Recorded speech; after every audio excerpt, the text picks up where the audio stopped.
Good morning, my wonderful friends. Magus with you on a beautiful day in Asha. And today's message I want to entitle A Name Change for Freedom. I'm going to ask you today to make a name change that will bring freedom in your life today.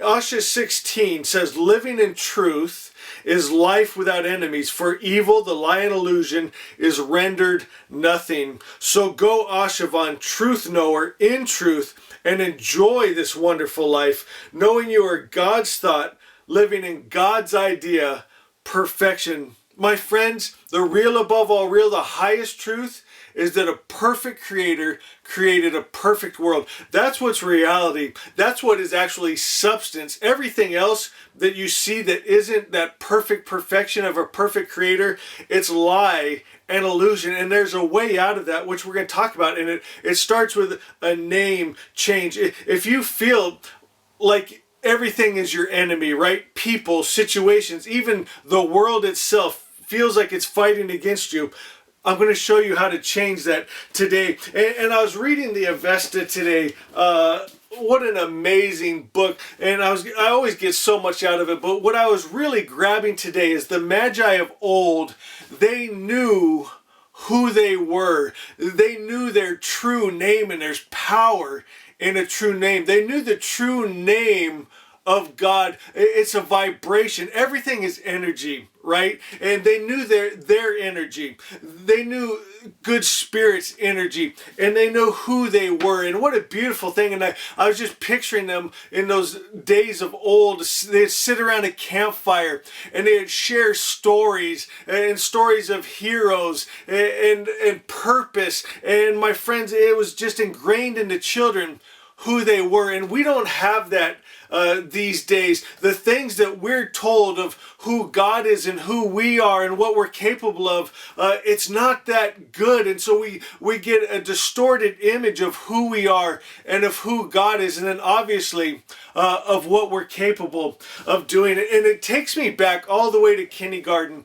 And I was so excited to go to school, believe it or not, because I ended up hating school so much. But at a young age, I was excited because I thought I was going to finally learn and understand. And I'll remember the teacher talking about colors and numbers, and I got frustrated, this feeling inside I never had, because this isn't what I was wanting. I wanted to know, why are you calling these numbers? You know, take me back to the beginning. Why is this a color? Or why is this blue? Why is this green? Why is this yellow? Where did it all start? And then let's get to that. And I was so frustrated. And I'll never forget, she went next door and grabbed the teacher and brought her over and said, she told me to tell the teacher exactly what I told her, because she was blown away that a child's mind could think like that, and she didn't know the answers. And we need to know these answers. And I was so frustrated in school, my friends, that I ended up dropping out because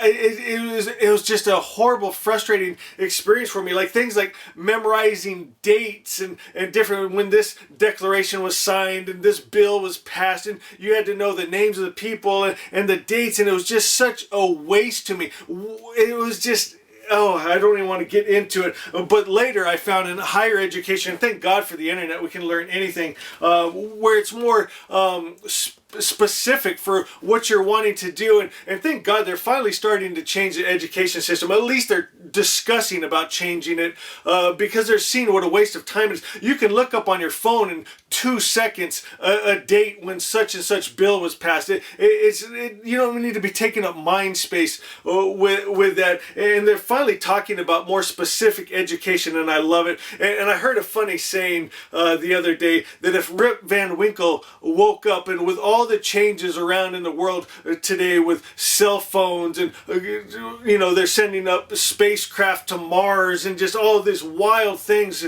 going on nowadays, the only things that haven't changed is our education and the religion. That looks exactly the same. And my friends, we need a change. And I had to show you this because if you break it down, you'll see how important just basic knowledge is. And so let's talk about light. Why are colors colors? Like that question I asked in kindergarten. Okay, so you'll see I colored this little object here blue. So we're going to use blue. And everything is just electromagnetic waves. That's what light is. And we have electromagnetic waves that go from radio waves to gamma waves. Okay, we have a very small window that we can see between red and violet. And that's why I always say, my friends, aliens and angels and all those things we talk about, they're all around us. They're just not in our small vision, you know. And the way vision works is light waves come in and it bounces off this blue object,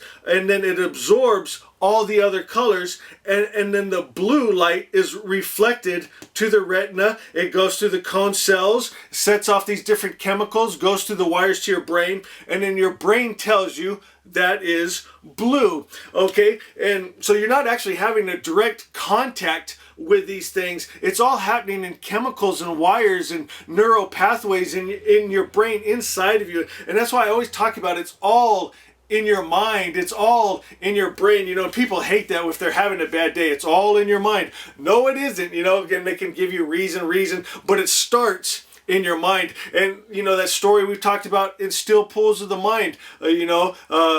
Two people out on a beautiful day in the mountains. One is fascinated by the beauty of it, and the other is trapped in a hell in their mind, making up all these scenarios, right? The moose is full of ticks. There's not enough vitamin D because the sun's hidden by the clouds. And so two people in the same place experiencing inside two completely different things, you know. And so what it comes down to is what mind, and I almost want to patent this, what it is. It's a pentagram with a question mark at the top. So the pentagram, you know, the top point represents spirit and mind, and then it's ruling over matter, if you will. It's the mind over matter. So I put a question mark at the top because what spirit is ruling over your world? What mind is creating your world? And that's where the name change comes, because,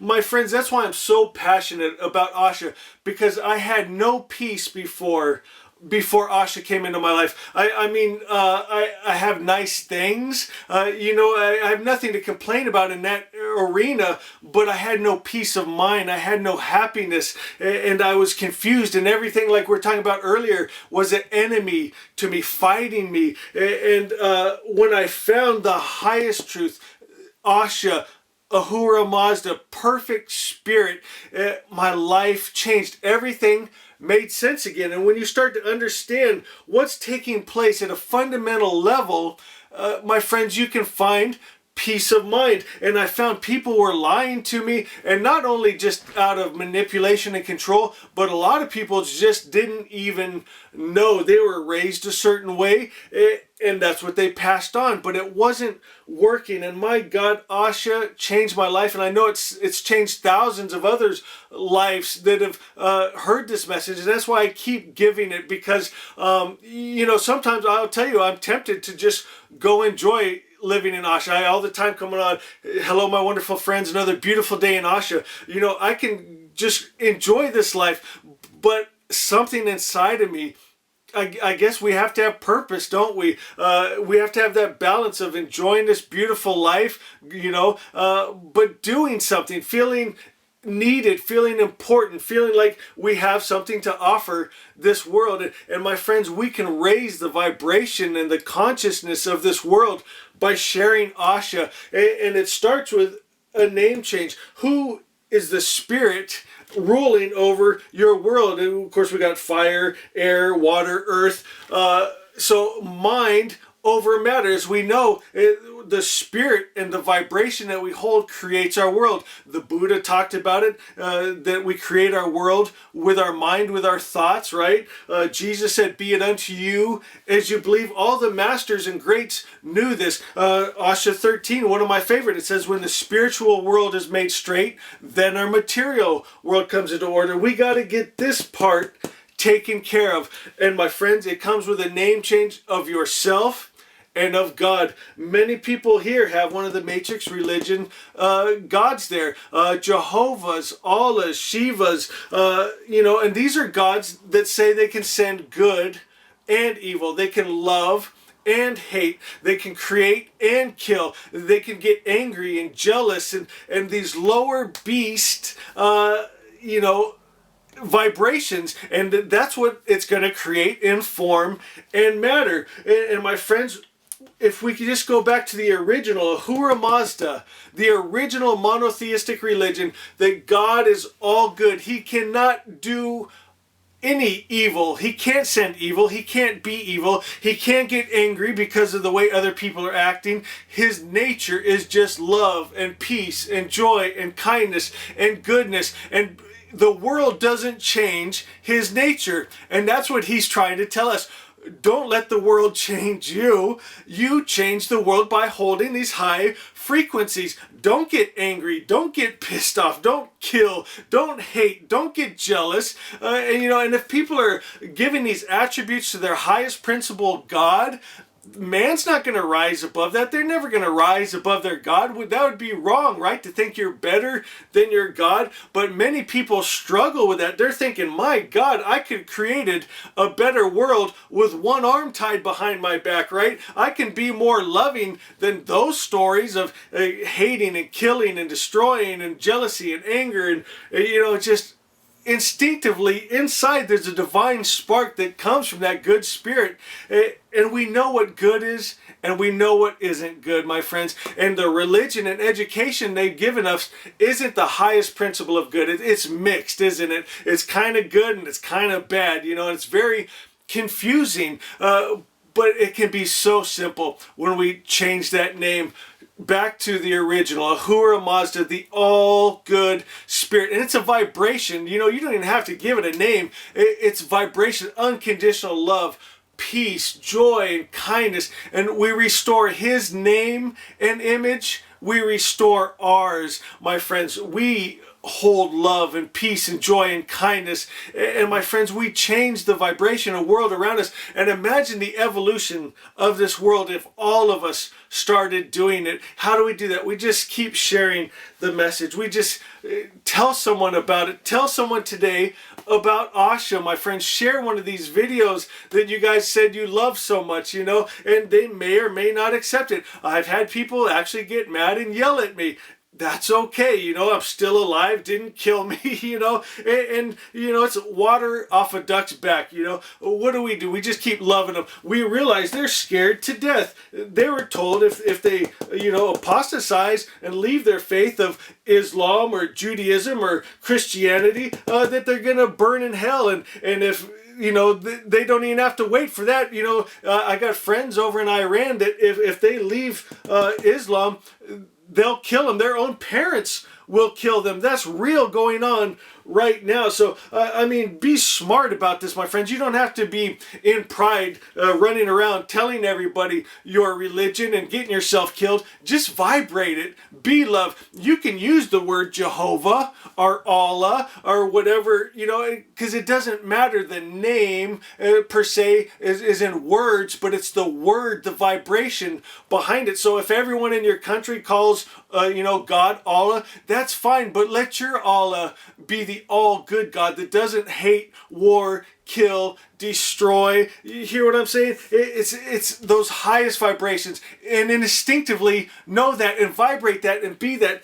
Teach that to your children. Pass that on, my friends. And so a name change takes place on the level that matters, not spoken words, but what you are, what you vibrate, who he is, my friends. All good. So I hope you guys are enjoying these. Please go to the comments, let me know, hit the like button, and guys, I love you so much. We'll see you next time.